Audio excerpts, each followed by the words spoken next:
Of January 6th, and Republicans increasingly voiced their own concerns with the idea. Senior White House correspondent Ed O'Keefe followed it all for us once again tonight. Ed, good evening. Yeah, Tony, bipartisan opposition to the so-called anti-weaponization fund continued to grow, but it was an uproar among fellow Republicans, resulting in a key meeting just this morning that convinced President Trump to drop it. This morning, House Speaker Mike Johnson met with the president at the White House to convey growing Republican opposition to the fund, voiced by, among others, former Vice President Mike Pence on Sunday's Face the Nation. The idea of creating a fund that could compensate people who assaulted police officers and vandalized the Capitol, that day is totally unacceptable. A judge Friday had blocked the fund. Democrats this week still plan to introduce a bill to permanently block it. Democrats will not stop until it's well and truly buried and can never see the light of day. President Trump defended the fund on... This is reimbursing people that were horribly treated. But frustration among Republicans grew when Acting Attorney General Todd Blanche refused to rule out distributing funds to any January 6 rioters who'd been charged, convicted, and later pardoned by Trump for attacking police officers. Blanche was confronted by Senate Republicans in a closed-door meeting 2 weeks ago. It's one of the roughest meetings.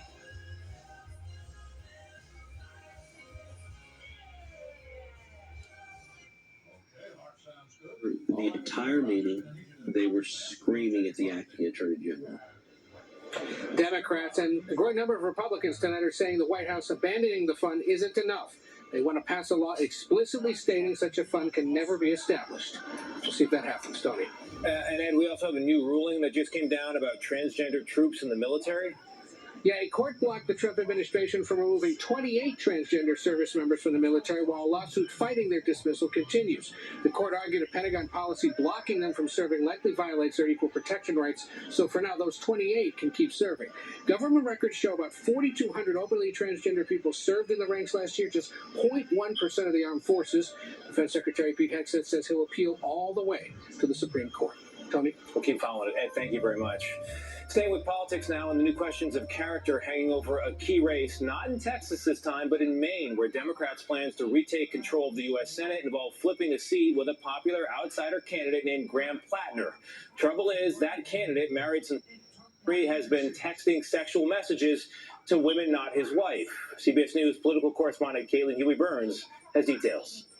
The likely Senate Democratic nominee, Graham Plattner, is under fire tonight after he sent sexually explicit text messages to at least half a dozen women after he got married in 2023. The Maine oyster farmer and Marine Corps veteran called it gossip. The Wall Street Journal and New York Times ran stories without any evidence. But his own campaign confirmed the texts are real. His wife, Amy, had alerted campaign staff about the messages, worried they could be a liability in the race. No marriage is perfect, and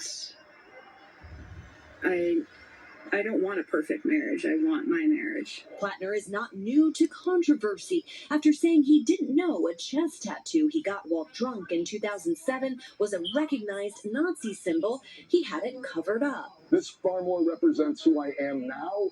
In now deleted Reddit posts, he called himself a communist and said, "Why don't black people tip?"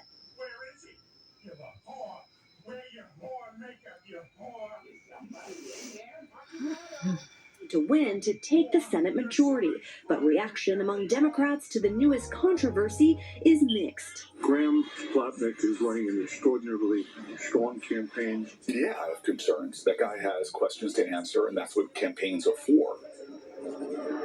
Now the Democratic primary is just 8 days away, and Plattner is still poised to win. His top opponent, Democratic Governor Janet Mills, dropped out of the race. But as she reminded a local newspaper today, her name will still be on the ballot next week. Tony. Caitlin, thank you very much. We turn now to North Carolina, where a police officer seen in doorbell video repeatedly punching a woman has not only been fired for that conduct, but charged with assault. And today, he turned himself in. CBS News national correspondent Jerika Duncan has the very latest, and a word on the video, it is hard to watch. This doorbell camera shows a North Carolina police officer repeatedly punching a woman he was trying to place in handcuffs on Friday. What are you doing? The officer, 22-year-old Carson Hyder, is facing a misdemeanor, one count of assault inflicting serious injury. It is unclear what happened before the video starts, but Officer Hyder appears to punch the woman in the face several times while also wrestling her to the ground. A second officer tried to intervene. The woman, 34-year-old Sharia Moore, was eventually handcuffed. She could be heard asking for help with her mental health. Call my daddy. I'm not on medication. Call my daddy. Her arrest immediately sparked community protests. The officer was... Gregory Moore is Sharia's father. He believes excessive force was used and says his daughter is recovering from facial injuries. I couldn't watch it, especially when he started doing schizophrenia and is getting treatment while out on bond. It's going to be a long journey for her because she's really, really upset, shaking. Yeah, Moore is still facing charges for breaking and entering and assaulting a police officer. As for Officer Hyder, he was released and is out on $10,000 bond. He's expected to appear in court tomorrow for his arraignment. Tony? Drika, thank you very much. Tonight, a CBS News investigation has uncovered new information about the bus company involved in that deadly crash on I-95 in Virginia on Friday. 5 people killed there, dozens injured after the bus driver allegedly plowed into cars, slowing down for a work zone. And CBS News has found that the bus company, apparently operating out of a North Carolina apartment building, has a spotty safety record, including at least 3 speeding violations and a similar crash in 2024, that near Greensboro, North Carolina. 9 people hurt in that incident. To the war with Iran now and the efforts to negotiate a peace deal. Iranian state TV said the regime was suspending all talks with the U.S., but just hours later, President Trump said, in fact, the talks were continuing at what he called a rapid pace. So which is it? Senior national security correspondent Charlie Daggett reports tonight from Tel Aviv. Israel's increasing bombardment of Iranian-backed Hezbollah in southern Lebanon, which today included a strike that tore through a hospital in the city of Tyre, has prompted Iranian negotiators to shut down all communications with the U.S. until Israel stops its ground offensive. Iran's foreign ministry spokesman said a ceasefire in Lebanon is an inseparable part of any ceasefire and any final agreement to end the war. President Trump then took to social media, posting today that talks are continuing at a rapid pace. This comes amid escalating attacks between Iran and the U.S. in recent days. Iran's Revolutionary Guard Corps released video today claiming to show ballistic missiles launched at U.S. military targets in retaliation for U.S. airstrikes over the weekend. Defense sources confirmed that U.S. forces did intercept 2 Iranian missiles targeting American troops in Kuwait. They said no U.S. personnel were harmed. After U.S. fighter jets struck 2 locations along the Strait of Hormuz, housing radar and command and control sites for drones. But tonight, President Trump said that both Israel and Hezbollah have agreed not to attack each other. However, Prime Minister Benjamin Netanyahu said his forces would target Beirut if the group continued attacking Israeli cities. Tony? All right, Charlie, thank you very much. We also have the latest now on those gold miners who disappeared in the flooded dark of a cave in Laos 2 weeks ago. Since Friday, 5 have emerged, 1 rescued, 4 coming out on their own to the shock and relief of rescuers, but there are still 2 men missing tonight. Chief Correspondent Matt Gutman on the efforts to find them. Covered in mud, 4 men stumbled out of the cave. And then came the cries of relief and joy. Family members right there wrapping themselves around them. They come out and the whole village went mad. Yeah, it was a great moment. Miko Pasi is the mission's lead cave dive rescuer.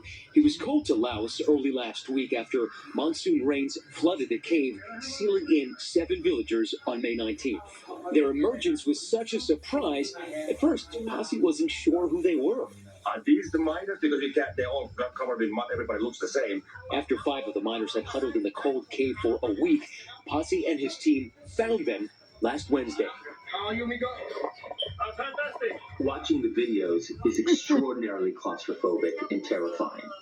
I mean, it is really not as wide as your shoulders. We have to be like this, like hands up. You can't move your arms. That's the only position you can fit in there. On Friday, Posse and his teammate risked their lives to shepherd out one of the miners. We were happy, but then we were like, okay, 1 out of 5, yes, but 5 out of 5, maybe not. So let's go back to the pumping. And we managed to relocate pumps to different places, and the water level started to actually drop the next morning in the mine. And then as the divers were suiting up to go back in on Saturday, the miners noticed the water levels drop and, starving and cold, took a leap of faith.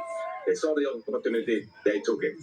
Absolute best outcome. Everybody safe, nobody had to risk anything, and happily these guys came out like self-rescue.